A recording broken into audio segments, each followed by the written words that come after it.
wafdi uu hogaaminayo gudoomiyaha golaha wakiilada Puntland Abwaan Cabdirashiid Yuusuf Jibriil oo uu helinayo gudoomiye ku-xigeenka koowaad ee baarlamaanka xildhibaano wasiiro ayaa maanta gaaray magaalada Dhahar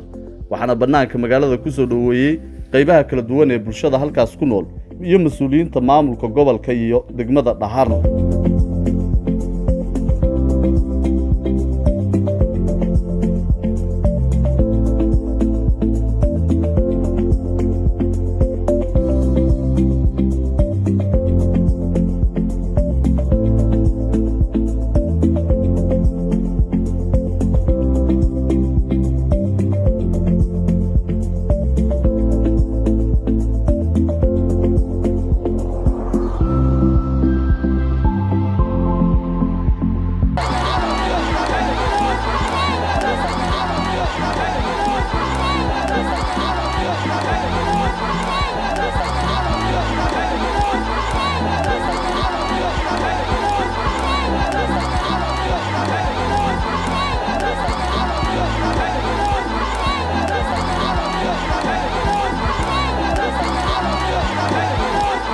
gudoomiyaha Cabdirashiid ayaa socod ku maray bartamaha magaalada Dhahar xilli jidadka magaaladaas ay ku sugnaayeen boqolaal shacab ah kuwaas oo u diyaarsanaa soo dhaweyntiisa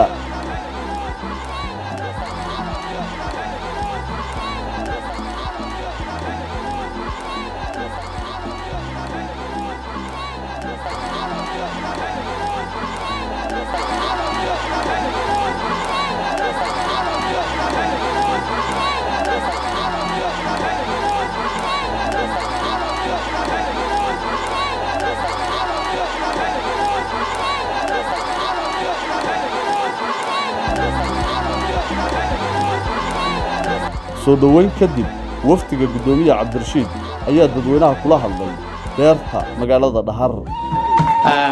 mudanayaal yamarooyin annagu halkan waxaa u nimi shaqadii baarlamaanka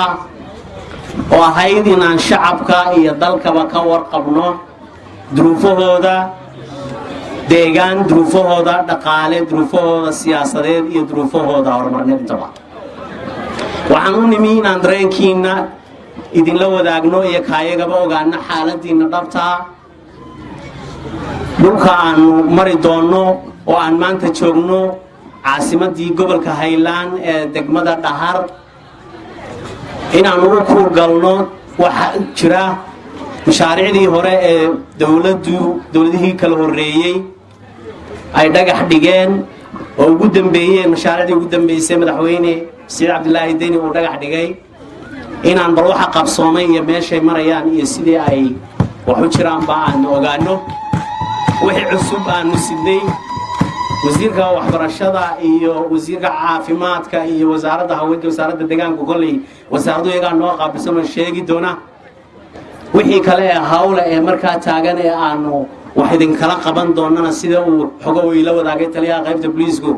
aan hadalkayga ku soo gabagabayn doono waxaan idin kala qaban doono waxaanu diyaar idin la nahay maadaama dadkaygii tihiin shacabkaygii tihiin reer Puntland wixii kasta oo la kari karo oo dawladda Puntland kari karto inaan idin la qabanno maanta diyaar idin la nahay wixii taagan inaanu iska wareysano ka wada hadalno kulamo ka yeelano ilaa caawa ilaa bari subax inta aan joogno si dhaba isaga wareysano wixii waray aan idinka qaadayno aan idinka qaadno gaarsiino dawladdii iyo dalkii intii arsanaa wixii aan wax ka qaban karno ay ishayadu qabatan aan idinka qabanno mudanayaal yamarooyin markoowaad waxaan u mahadnaqayaa dhammaan dadkii halkan ka wada hadlay oo dhan ay ugu horeeyeen cuqaasha iyo waxgaradka dadka deegaanka sidoo kale waxaan u mahadnaqayaa ururka haweenka oo ay hogaaminaysay Faadumo Maxamed Warsame oo runtii ah qof hawlkara oo shaqo wanaagsan qabatay waxaan iyagana u mahadnaqayaa dadkii meeshan aan maanta joogno golahan quruxda badan sidaa u bilay ee quruxda badan ee ka shaqeeyay ilaa xalay shaqeynayay ilaa maanta ilaa shalay shaqeynayay aad iyo aad baan uga mahadnaqaynaa shacabka gobolka Highland gaar ahaan degmada Dhahar ee sida wanaagsan noo soo dhaweeyay madax iyo shacabba aad iyo aad baan uga mahadnaqaynaa soo dhawaanteedii si gaar ah waxaan ugu mahadnaqayaa xildhibaanada ka soo jeeda degmada Dhahar oo naga soo horeeyay xildhibaan Mahdi iyo xildhibaan Cawaale iyo wasiirada degma dhaahar wasiiro buntland weeyaan laakiin deegaanka ku dhashay wasiir Saciid iyo wasiir Mustafa naga soo riyaguna iyo gudoomiyihii hore baarlamaanka si cashire iyo intii la shaqaysaba oo ay ka mid yihiin maamulka gobolka ka degmada iyo taliska qaybta booliska iyo ciidamada daraawiishta waa runtii barnaamijkan iyo amnigiisa iyo soo dhaweyntiisa iyo balciisa si wanaagsan uga shaqeeyay aad iyo aad baan maanaya waxaan rabaa wixii wax qabada iyo intaan ka taaban karay waa ka taabtay waxaan kolley dabdaaran oran doonaa laakiin laba kelmadood oo inaan idin idhaahdo ka shacab ahaan waayadan dambe waxaa maqlayay niman qurba jooga oo is urursaday oo facebooka ka hadla oo ka dhawaajinayay wax leeda maakhir baanu samaynaynaa khaato baan ku darsanaynaa runtii aniga maad bay ila muuqatay waana idin sababaynaya markaan idin sababeeyo haddaan been sheegayo waxaad odhanaysaan intaad farta taagtaan gudoomiye been baad sheegtay khaatimada ay sheegayaan علي خليف قليل بانو كوغين oo la wareegi jiray oo oran jiray madaxweynaan ka ahay aakhirkii ugu dambeysay isagoo la goostay oo hargeysa la galay bay noogeen oo yiri Soomaaliland baan kula heshiinayaa haddana xamar ku jooga khaatimada ay markaa heshiiska la galeen ee ay leeyihiin waan la midoobaynaa waa khaatimada علي خليف galay hargeysa la galay mudana uu ku tabliiqeynayay Soomaaliland iyo sidoo la shaqeyn lahaa urur kale oo ka horeeyay oo dadka deegaanadan goboladan ka soo jeeda ay lahaayeen SSC baa jiray nin in adeerkeena oo loo oran jiray xagla toosiye ayaa isaguna la galay hargeysa wasiir caafimaad buu ka helay ma akhirta la sheegayo waxay noqon doontaa urur noocaas oo kale lagu aasaaso oo bari lala galay hargeysa ama burco taa ogaada marka haddaad doonaysaan maanta ayaad xortihiin oo gudoomiyihii baarlamaanka oo dalkan iyo magaaladan ku dhashay oo ka soo jeeda iyo waftiga ballaaran inta leegin hortaageen hadii aad rabtaan in hargeysa la idin la galo xor baad u tihiin codkiina inaad baanta sheegtaan mudanayaal iyo marwooyin nimanka hadlayay waad ogtiin mashruuca ugu ballaaran ee gobolka ka socda waa wadada Ceel Daahir Ceergabo wadada Sheerbi Xingaloolna waa la dhexdhigay waa bilaami doontaa miyaad weligiin maqasheen qurbad joog reer Highland iyo Sanaagaba intay shireen lacag ku tabarucay oo wadada taageeray oo dhaqaale soo bixinaya waxaan maqlayay xalay ilaa shalay $100 baa la soo diray oo taayir lagu gubayo $100 ee la soo diray foostada daamurka ay wadada u baahan tahay waa $100 ee waxa ka wanaagsan inay foostada daamur ku iibiyaan wadadu maanta waxay u taagan tahay oo ay u baahan tahay 40,000 oo foosto 40,000 oo qof oo reer Highland iyo Sanaaga ayaa min foosto bixinaya nimanka waxaan leeyahay $100 ee aad ku bixinaysaan taayir la gubo iyo qalalaase iyo in shoo bare dalka laga sameeyo amnigiisa lagu qalqal galiyo $100 dalka ayaa u baahan wadada u baahan ee foosto daamur noo soo mudanayaal iyo marwooyin ilaahay idankii waxaan rajaynayaa facebooka inaad ka waantoobi doontaan iyo nimanka aan sheegayay run ahaantii dhab baan u aqaan waxaan ka garanayaa 3 nin oo ka mid ah 2017 halkan markii Soomaaliland ay lahayd doorashooyin baahir gelinaynaa